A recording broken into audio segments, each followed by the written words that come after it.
Hi viewers, అందరికీ నమస్కారం. Welcome to Sravya's recipes. Hi అండి.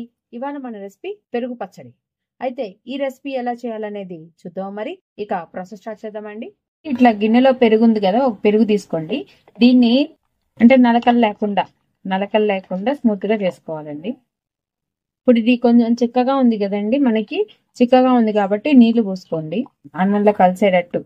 మరీ ఎక్కువ నీళ్లు వద్దండి, కొంచెం చిక్కగా కొంచెం చిక్కగా తీసుకొని ఇప్పుడు దీంట్లో కొంచెం పసుపు వేసుకోవాలండి, ఉప్పు, కొంచెం కారం వేసుకుందామండి, కొంచెం జీలకర్ర, పచ్చిమిరపకాయలు, టమోటాలు, కరివేపాకు. ఇది కార్తీక మాసం అని చెప్పి ఉల్లిపాయ వేయలేదండి నేను. యాక్చువల్గా అయితే ఉల్లిపాయ కూడా వేసుకోవచ్చు. కరివేపాకు మొత్తం కూడా మంచిగా కలిపుకోండి. ఇప్పుడు దీన్ని మనము ఇట్లా మొత్తం కూడా కలిపుకున్నాం కదండి, దీన్ని మనము తాలింపు పెట్టుకోవాలి. అండి పెట్టుకొని ఆయిల్ పోసుకోండి. తాలింపు సరిపడా ఆయిల్ వేడకనిద్దామండి. ఇప్పుడు కొంచెం తాలింపు గింజలు, కొంచెం జీలకర్ర, ఒక ఎండుమిర్చి గోల్డ్ వచ్చేదాకా వేయించుకొని తీసేద్దామండి. కొంచెం కరివేపాకు, కొంచెం ఇంగు వేసుకోండి. ఇదిగోండి అయిపోయింది, ఆపేసాను. రెడీ చేసుకున్న పెరుగులో వేసుకుందాం. ఇదిగోండి తాలింపు అంతా వేసేస్తున్నాను. ఇప్పుడు కొంచెం కొత్తిమీర వేసుకుందామండి.